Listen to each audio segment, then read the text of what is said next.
So we continue our afternoon session with a talk by Soibelman on generalized Riemann-Hilbert correspondence. Yeah. Yeah. To the invitation, I think the audience which can survive 6 talks in a day deserve a special recognition. So that's 7. You can come. All right. So anyway,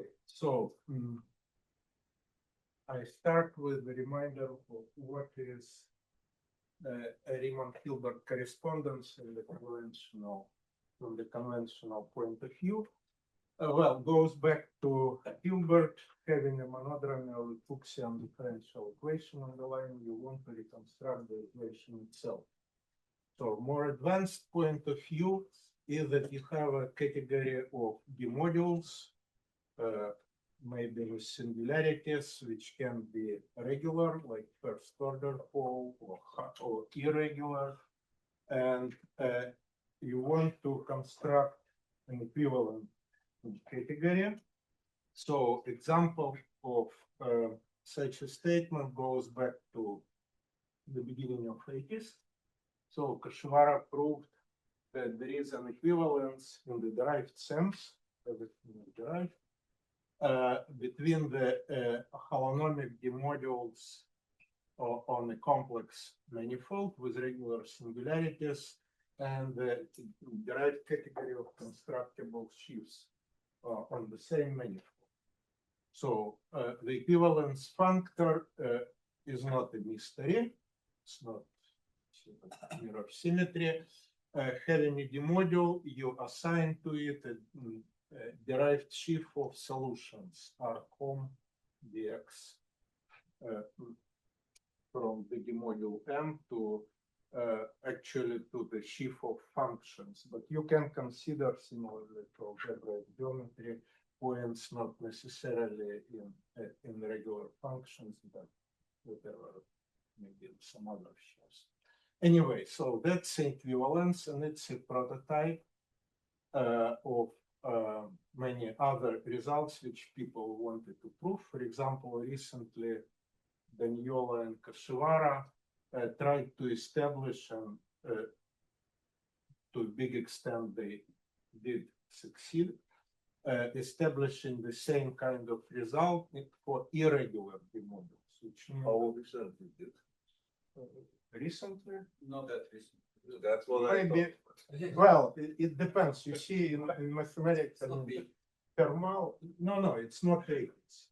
Yes, certainly it's 2000 something, maybe 10 years or 7. So anyway, it's younger than homological mirror symmetry. So actually, the subject which I will be talking about, it's about like twice younger than homological mirror symmetry.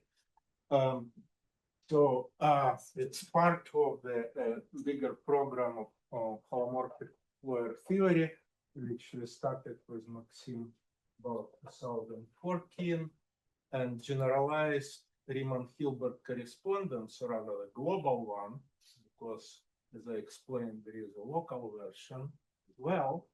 It's like indeed about 2015, so it's about twice younger than homological mirror symmetry. And the point was that the cotangent bundle, which appeared in the theory of bimodules, which seems to be unavoidable, can be replaced by any complex symplectic manifold. Must be complex symplectic manifold, not real one, as in mirror symmetry. And if we accept this more general idea, then we can formulate in a uniform way Riemann-Hilbert correspondence for not necessarily differential, but difference, Q-difference, elliptic with many types. Basically, it's a machine which produces some quantum algebra. So differential operators is an example. And from this perspective, generalized Riemann-Hilbert correspondence relates to areas of mathematics, deformation, quantization of complex symplectic manifold, and the Floer theory. Again, complex symplectic manifold. All right, so what's the setup? Again, I will skip many technical details and what I will call theorems. Later, maybe not 100% theorems, but at least I would like to give an idea for those who have never heard our talks. We gave plenty of them, but still. So I'll start with a complex symplectic manifold, so dimension 2n. And even to formulate the statement, I need to make some choices. First, I start with the full Poisson compactification by, say, simple crossing divisor and bar. And inside of this full compactification, I will choose its logarithmic part by picking only those divisors on which the symplectic form has a pole of order 1. All right. So it's kind of a one slide in which the main conjecture is formulated in its global version. So if we start with this, what we call log extension of the initial symplectic, complex symplectic manifold, then the hope is that with this data and maybe some other choices less essential, we can associate two categories. One is a category of holonomic deformation quantization modules. And it's a category which should be linear over the ring of germs of analytic functions in a deformation variable h bar. Examples of this kind of DQ modules, terminology DQ modules, goes back to, I believe, Peshwar and Supera. It's HD modules. It's like differential operators, but you consider polynomials not with respect to the derivative by h bar for the derivative. Or, for example, modules of the quantum torus, xy equal yx up to a factor. And actually, in both these examples, dependence on h bar is analytic. It's not even over the germs, but it's global complex line. In general, deformation quantization due to Kontsevich, it gives only algebras and modules over formal power series. So in order to get something convergent, you should really work. And there is a huge conjecture, which is maybe absolutely crazy, that if you start with the Keller manifold, like hyperkeller, which is compact, then you can always get rid of the formal power series. All right, so this is one side of the future equivalence, and the other side, it's a infinity category, which should be thought of as kind of analytification of the family of Fukaya categories associated with the same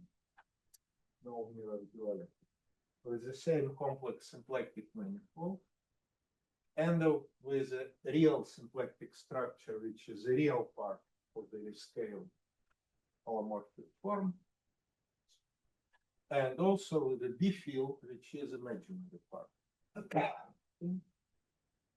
So, in particular, if you think kind of naively what would be the objects like holomorphic Lagrangians, very nice in the sense that both symplectic form and the B field win.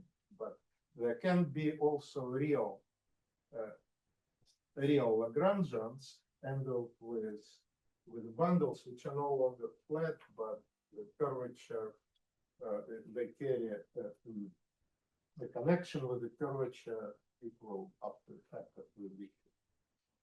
All right, so anyway, And again, the hope is that in fact this family can be analytic, so that instead of the family depending, you see like which a priori looks field, we have just a single category which is linear over the ring A.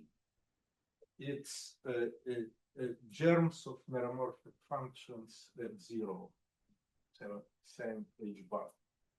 So now the conjectural global Riemann-Hilbert correspondence is a statement, claim, conjecture, whatever, hope about the derived equivalence of these two categories as long as we extend scalars to a bigger ring. Or and also the T structure, because here on the part A we have a T structure which consists just of holonomic decomoduli. So a category, and so it corresponds to the subcategory on the other side in this Fukaya category with objects supported on the complex Lagrangian. All right, short formulation for whatever I will call a Riemann-Hilbert correspondence. It's a theorem side, which is a DQ module side, is equivalent to the Betis, which is this Fukaya story. All right, so I will talk about the local version, which means that I will fix a Lagrangian support. And differently from homological mirror symmetry, where I can consider real Lagrangians, here I must take as a support something complex. And so I do not require, of course, that they are smooth, because DQ modules support are not smooth. So it's a Lagrangian complex analytic subset. And again, the hope is that for such a subset, we can construct local versions of the Raman categories. One is holonomic local, depending on L, and another is Fukaya local, depending on here. So informally, because my talk will be more or less about the difficulties of defining the definition of these categories, but informally you can think that on the theorem side we have a small Stein neighborhood of our analytic Lagrangian analytic set, and then we consider holonomic DQ modules supported on that. And similarly, on the Becky side, you can, again, it's informal picture. You can think about the Fukaya category of the small Stein neighborhood of the same. Examples of objects, if you have as a complex symplectic manifold cotangent manifold to a complex one, X. And as a Lagrangian, you have 0 section, then H bar connections, example of a holonomic HD module, these things, yeah. So that's an example of an object, and on the Fukaya side, of course, if under the same assumptions, you can take locally constant shapes. Okay. Now, again, if both sides are defined, first formally and then more rigorously, then the local Riemann-Hilbert correspondence can be formulated similarly to the global. So after changing scalars to Laurent series, there is a derived equivalence of the Becky side and the others. So what can be the consequences and in what cases has been checked? So it has been checked in several non-trivial examples, mostly in dimension 1. Dimension 1 means that my M is a complex surface, which is symplectic, like cotangent bundles to curve, two-dimensional torus like C star cross C star, or elliptic curve, or that is C star, or the complement of C22 to a smooth cubic. It gives different quantum algebras. For example, complement to cubic gives the Lagrangian algebra. Yeah, C star cross C star give a quantum torus, which I mentioned before. So it's different from the point of view of representation theory. We are dealing with different representation theories. And people who developed, by the way, before us, Riemann-Hilbert correspondences, in these cases, they even did not talk to each other. For example, for QD modules, so Q difference equations, it's the beginning of 90s, I believe, was Sagar, the developed theory. Anyway, in higher dimensions, very little is known, but if you have a regular function on a complex manifold, then there is an associated the module, and essentially Riemann-Hilbert correspondence is a statement about equivalence of the Raman weighted homology. Of course, when we insert this H bar in this way. Okay. Now it's a conference on homological mirror symmetry, so some similarity and differences. There is an analog of the A side and B side. Obviously, on analog of the A side, the A side, because we have Fukaya category there, and the analog of the B side is the theorem side, because in fact it's a deformation of the direct category of coherent sheets.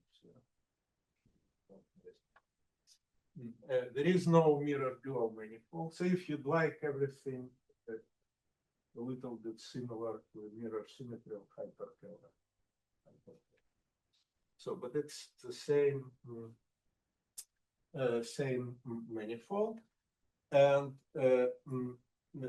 kind of the difficulties are more or less similar, because you see there have been a lot of progress on the Fukaya side made by participants with this workshop, and so then it originally considered as difficult, but the other one was kind of very easy. Before there was a big progress even before homological mirror symmetry, but here the analog of the B side, the theorem side, is also difficult. So to formulate, to state it correctly, one need to do some work. Now, also the question how to go from local to global. For example, how to go from like an analog of the GPS, standard when you deal with the sector, how to construct something global. And here, if we deal with, if you know what's going on in the neighborhood of each complex Lagrangian, how to go to the global. In both cases, we need to somehow implement instanton corrections or equivalent language, which is even better. For the Riemann-Hilbert, it's wall crossing structures. Maxim 2013.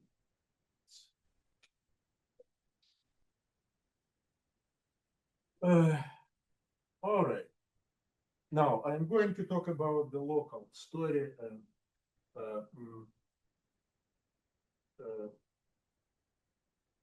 so first, how one can approach a little bit more rigorously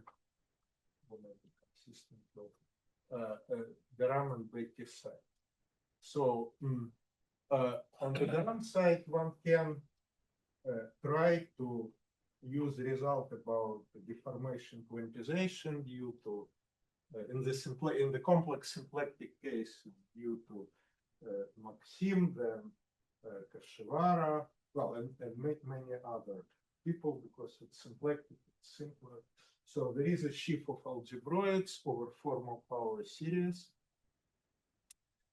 And then you can try to define the local category as a category of perfect complexes which are supported.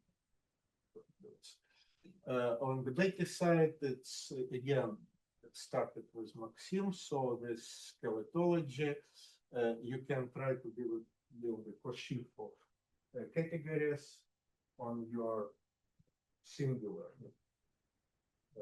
complex Lagrangian, and then define the category as a category of global functions. Okay, so what I'm going to explain today is something which is not as obvious as the beginning of this slide, that in fact one should make these categories bigger than they naively should be. So one needs to add new objects, and I will explain it on the theorem side, different modules. But then if you want to preserve the local Riemann-Hilbert correspondence, you need to expand the data set. All right. So let's start with quantum mechanics. So it's a WKB series, or more mathematically, it's a flat section of an H bar connection. So, like if you try to solve the differential equation with H bar in front of the derivative, so the standard physics way to do it is to write the quantum wave function as this series, and you just substitute it to the equation and try to find this coefficient, these functions as I piece by piece. In particular, you immediately starting with the term S minus 1, you immediately find, actually it works in the real case, of course, not necessarily in the complex. You find the Lagrangian. Complex case, it will be complex Lagrangian. Okay, good.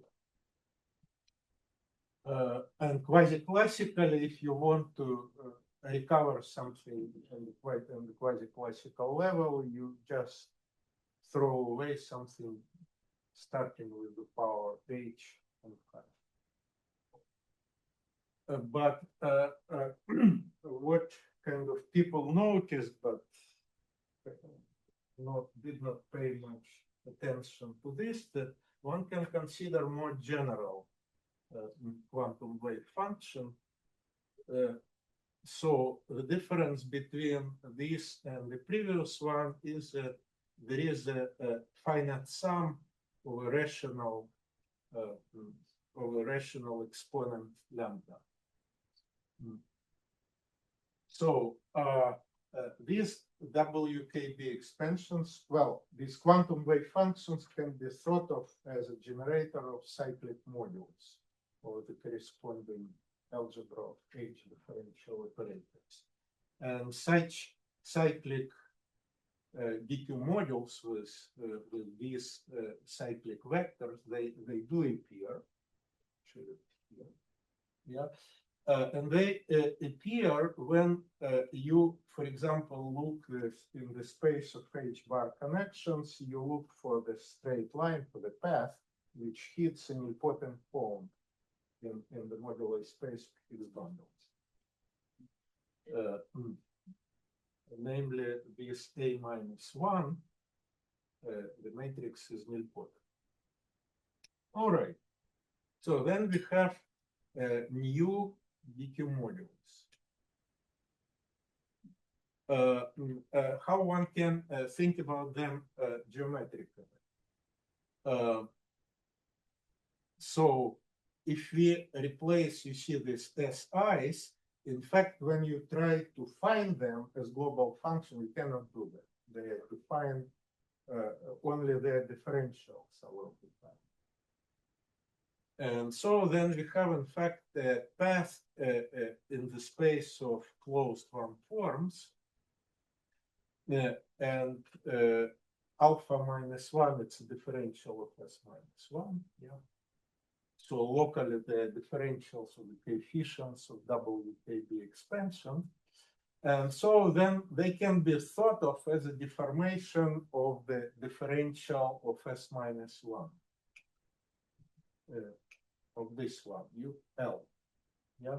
So then this path can be thought of as a family of Lagrangians.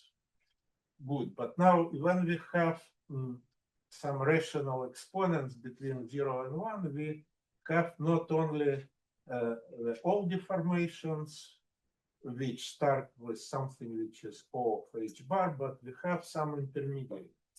And typically when we consider something quasi-classical, we throw away something which starts with the first power of H. But these guys survive. This, I mean, this sum, second sum, this one. Yeah. Because exponents are between 0 and 1. So it seems to be a formal observation, but it means that we should consider some other deformations of the initial Lagrangian. And we call them enhancements. So this L prime, which is the original graph of the original differential function plus some graphs of closed one forms, it's an enhancement of the original L. All right. And so if we believe that these enhancements should be supports of some holonomic DQ modules, and I suggest to believe in that. So then they should be thought as a generalization of the notion of the classical support DQ module. So that's a classical support. We have a DQ module.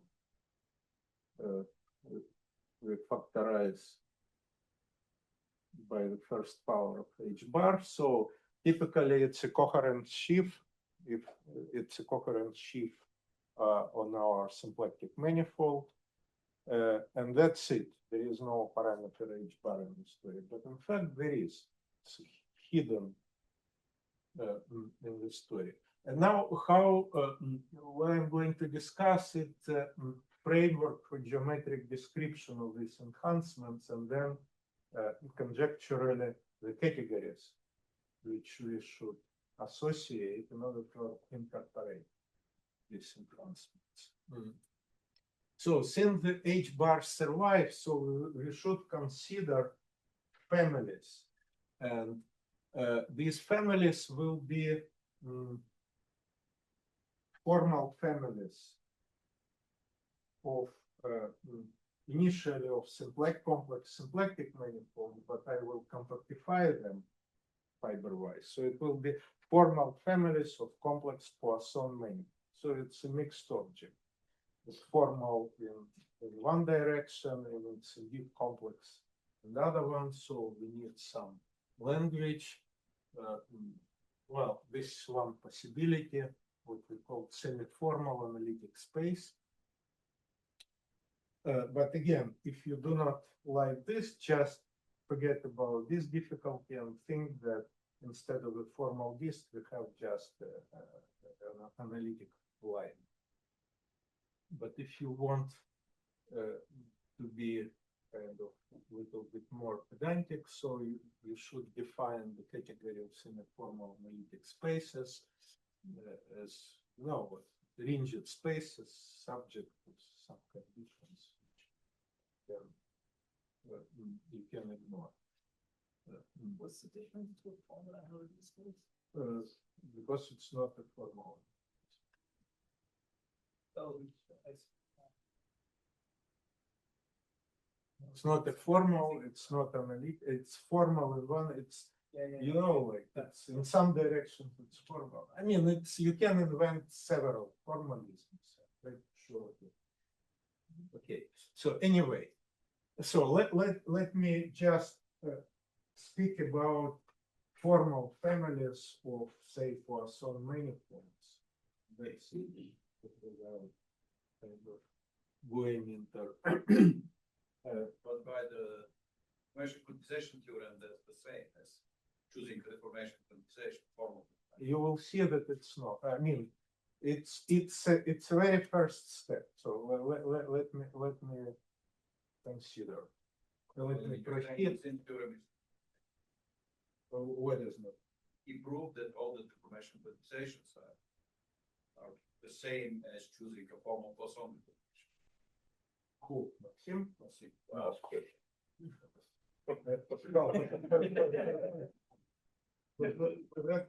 So you see, in current state, he will agree with it. Yeah, but anyway, so so if you do, okay, if you start with, okay, so Tony, we can go very far. So if you start with whatever Poisson manifold, or complex Poisson manifold, then what you can produce in general, it's a sheaf of algebraic sphere. So it's maximum what you can. So then it's an example of semi-formal, but I will consider more general, and that's the point, that it's not enough. yeah, I just didn't understand what is. Okay. You will see. So, but my setup is full Poisson quantization, so I proceed slowly. So we start with a full Poisson compactification, then we choose a low part, all right? So then we can raise dimension by 1, multiplying by a line, in this case it's formal line. And so it's no longer symplectic.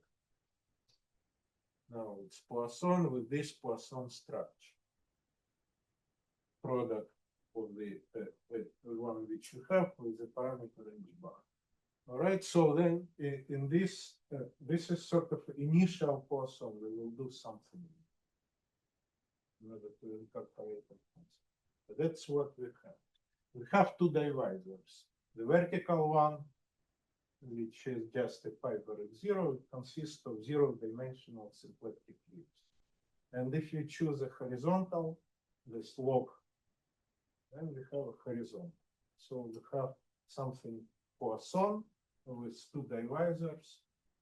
And the thing is,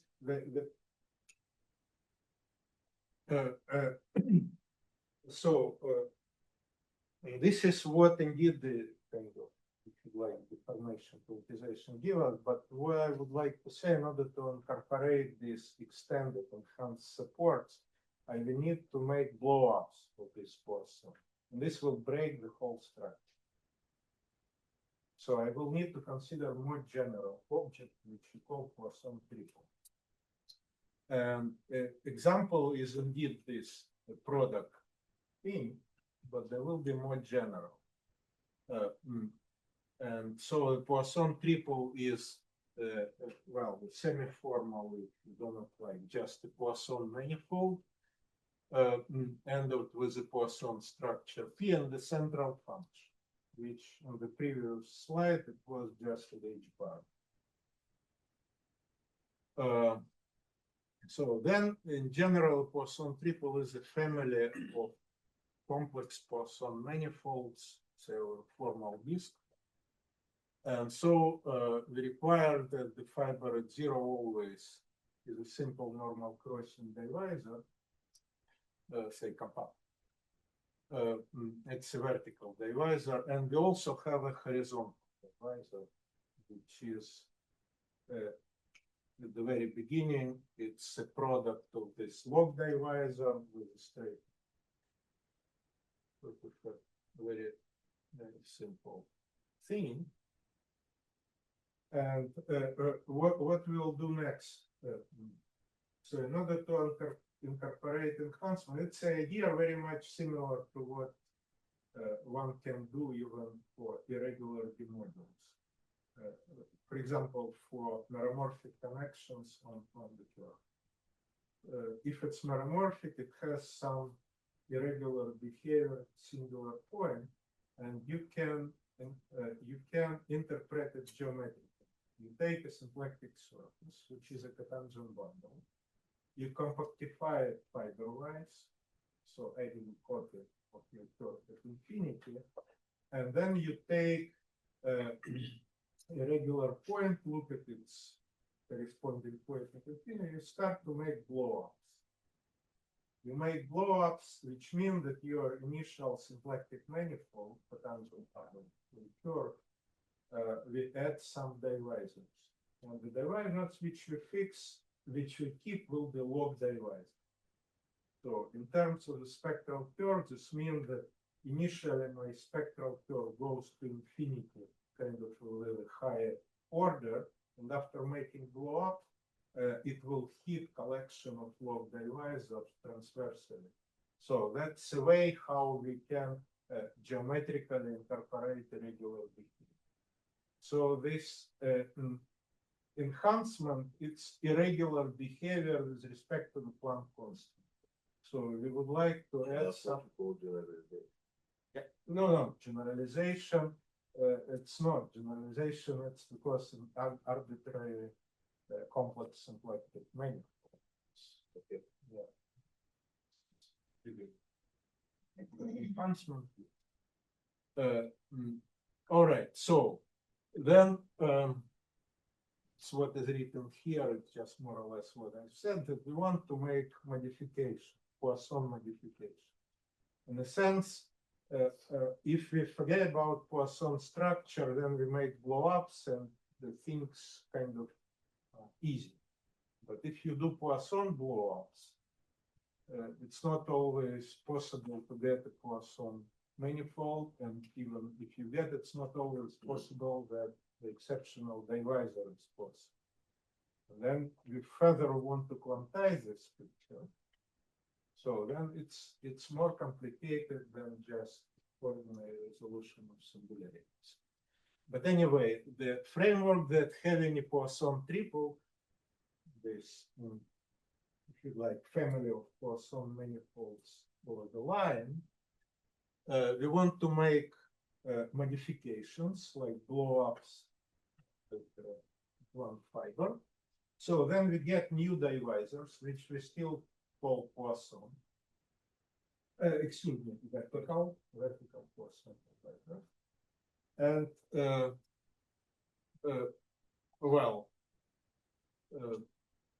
and the thing is that what we want to achieve in the end, that these enhanced Lagrangians will hit only particular divisors, namely those which are symplectic. And this is something which is not covered by the general theory of Maxim, because if you remember, the basic framework is its formality theory, formation quantization, corollary of formality. So it's L infinity equivalence of two L infinity L. And for that, you start with your Poisson manifold handled with the trivial Poisson structure. And your given Poisson structure is just a sort of a direction to the deformation. All right. And if you have symplectic divisor, so Poisson structure is one. Anyway, so the point is that making this Poisson blow-ups, I'm talking now about just Poisson stuff later. I will, well, if I make a blow-up, I have divisorial points corresponding to divisors. For example, if I have algebraic symplectic variety from the very beginning, so these divisorial points define me something in the Berkovich spectrum. But even in general, I can speak about divisorial point. I keep only those which correspond to symplectic divisors. It can happen very soon if you start with, okay, so you give examples. Now, it can be encoded combinatorial, like this Clemens type construction. If you have a collection of divisors, so you make a CW complex, vertices are divisors, edges are pairwise intersections, and so on, so on. And inside, there is a subcomplex which corresponds to symplectic divisorial points, so vertices correspond to symplectic divisors. All right, and so in general, these divisorial symplectic points, they are kind of products of rational simplices and rational octants. So octants appear because we have this R appears because we have logarithmic divisor. So this is an example for n equal 1 surface. So like 3 symplectic divisors, edges are common lines, because in this case divisor is a surface, dimensional, and tails are intersection with log divisor. There is some combinatorial story.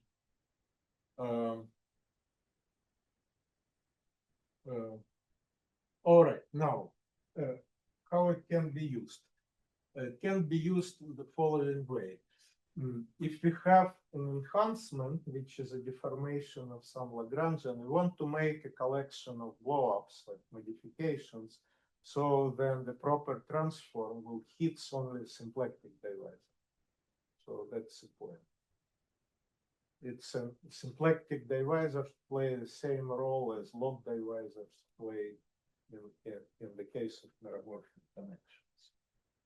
So, for example, you can start with a trivial thing, like take your symplectic, say, surface, for example, take inside a curve. It's automatically Lagrangian because it's one-dimensional and two-dimensional. Symplectic, multiply everything by the line. So you have a trivial family of Lagrangians, and it hits 0 fiber. So then essentially it's enough to make just one blow-up with L's. But in general, it can be more complicated story. And so we can raise a question, we do, having the family of Lagrangians in the fiber, can we make a collection of blow-ups such that in the end, this family hits only symplectic divisor? So, and in the case of the surfaces, which means n equal 1, yes, it can be done. In general, hopefully, it can be done, but I don't know.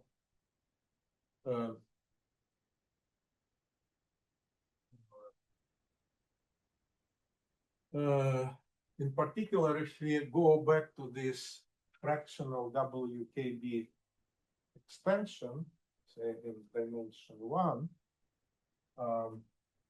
then these rational numbers between 0 and 1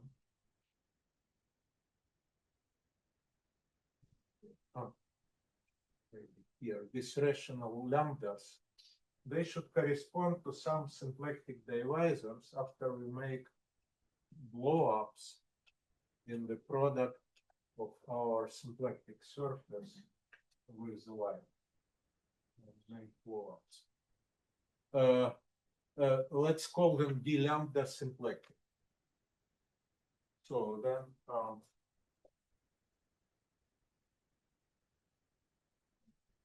so it's something like this. Yeah. should be something like this.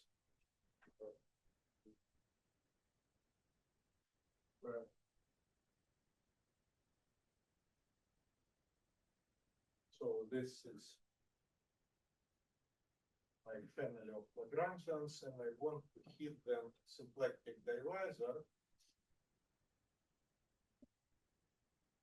And if it's deformation which corresponds to a single closed one form, then this is a divisor which I denote below the symplectic.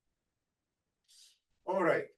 So then we have either combinatorial, or if you do not like it and want to keep just a collection of divisors, so we have a collection of divisors, and our enhanced support, deformed Lagrangian, hits them. Now, an important observation here is that in the case when n equal 1, when we have a symplectic surface from the beginning, which we can modify it and so on, then two symplectic divisors, each symplectic divisor is essentially a cotangent bundle to a curve.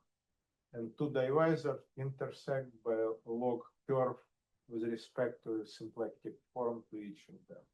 So it's sort of a very simple picture. We have a collection of symplectic surfaces. They can either intersect or not intersect, but they are cotangent bundles, maybe twisted cotangent bundles to curves.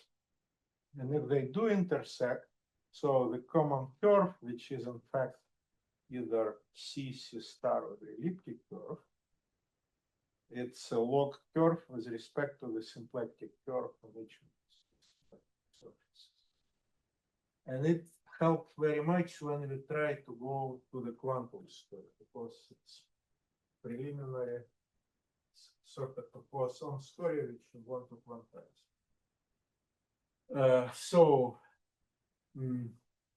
And what we want to have? We want to have a sequence of blow-ups, if you like, of the initial, like, trivial of the product Poisson triple. And we want to associate a quantum category and quantization of the category of perfect complexes on the whole thing, on the total space of my family, on each symplectic divisor. And we want to have, if you like, a diagram of infinity categories. One corresponds to a big Poisson manifold, and one corresponds to each of the chosen symplectic divisors. We want to have restriction functors. And if two divisors intersect, in the case n equal 1, they intersect by a curve. Curve cannot be quantized, so it's just a category of perfect complexes. But we want to have in this in C, when we deal with a pair of intersecting symplectic divisors, we want to have the diagram, quantization of either of them, and restriction functor to the common curve.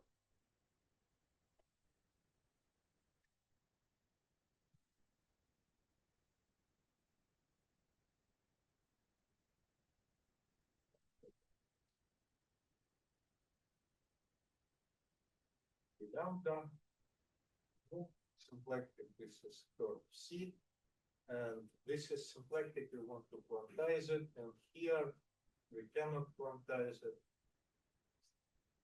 but there should be a functors from the quantization of the category of perfect complexes from here to here. It's a compatibility condition. So we have a diagram of categories, so the homotopy coordinate will be the Durham side of the local Riemann-Hilbert with enhancement. So this is how it's interpolated. All right.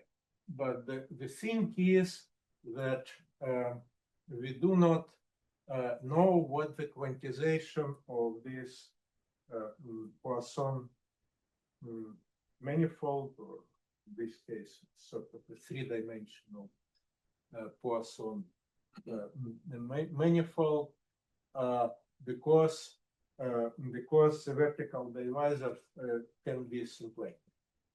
So, and here it's last probably part which I want to discuss. It's in general, it's a conjecture. So which actually we can formulate in any dimension. So let me formulate it, and then I will explain you how it can be used to define this local deformation site. So suppose that we have a compact Poisson manifold on any dimension and a closed Poisson divisor. Yeah, and assume that the blow up is also Poisson. Blow up in this divisor, and it is also Poisson. So, for example, there are some sufficient conditions. This Polishuk paper of 90s,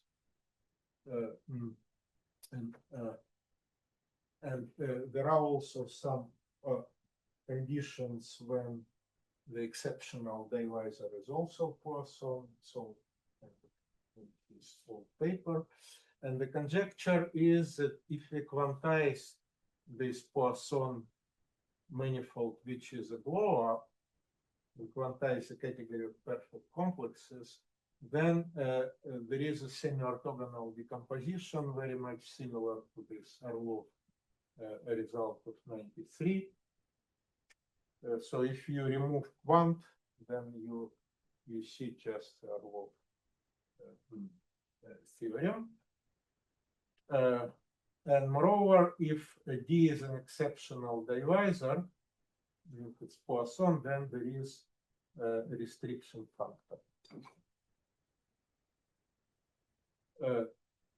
So suppose that we have such a result, how we can proceed.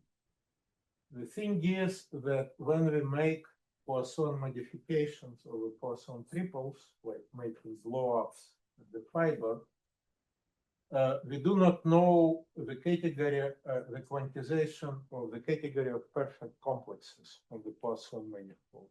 It's not given by neither by Maxim's result nor by Kashivara Daniola. So we do not know, if you like, the left-hand side when we make a blow-up, which we on the left-hand side of this semi-orthogonal decomposition, we cannot define it independently. So the proposal is that we use the right-hand side, inductively defining the left-hand side. And why we can be more successful in doing semi-orthogonal decomposition in the framework of these Poisson triples. I will give you an example in the next couple of slides. But again, when we are done, when we define this diagram of categories, then we define the deformation site as a homotopy polynomial with scalar extent formal series, formal Laurent series. All right, and now an example. It's a special class of Poisson triples which we call standard. So for this Poisson triple, there is a local model. You see the problem with the quantization of Poisson manifolds with respect to symplectic one. There is no unique model for the Poisson structure. Let's assume that this is a local model. We have CQ with this Poisson structure and this central function. So AI and alpha I are some integer parameters. And we want to implement this general strategy, this particular class Poisson triples. And now the theorem. First, that if we have a standard Poisson triple, and when we make a Poisson blow up either at a point or in the curve which belongs to the zero of the Poisson structure, then we get also standard Poisson triple. So this class is closed with respect to modification. Now, if we consider everything over formal power series, then there is a semi-orthogonal decomposition, but the Blueing functors on the right-hand side of the semi-orthogonal decomposition here, the Blueing functors in the framework of these standard Poisson triples, they in fact do not depend on the formal parameter, which means that we can just declare them to be Blueing functors in general. And it gives a semi-orthogonal decomposition, and we define the left-hand side, this quantized category of perfect complexes on the Poisson blow-up, we define it as a semi-orthogonal decomposition. All right, so I think indeed it's a bit over, probably too much. So maybe a couple of comments about the Becky side, but it's more or less straightforward. If you have, for example, in the case of this double fractional WKB, if you have a deformation which this fractional deformation, then we have graphs of differential forms, and we should take into account pseudo-holomorphic disks with boundaries on these Lagrangians. And the symplectic area of these these pseudo-holomorphic disks in the auxiliary almost complex structure is different from what people typically see this, or seen if they just ignore these new Lagrangians. Its area is of the magnitude exponent of, say, square minus square root of 1 over h bar, when it's typically kind of exponent of minus 1 over h bar. So then there are new pseudo-holomorphic disks. Therefore, there are new instanton corrections, and therefore, when we want to go from local to global, our wall-crossing structure should take into account these new pseudo-holomorphic disks. And eventually, we should correct the global theorem and Becky categories, not just adding big pseudo-holomorphic disks, like if we did it in a conventional way, starting with Lewis sectors and adding some pseudo-holomorphic disks outside, but we should take care about something which is inside.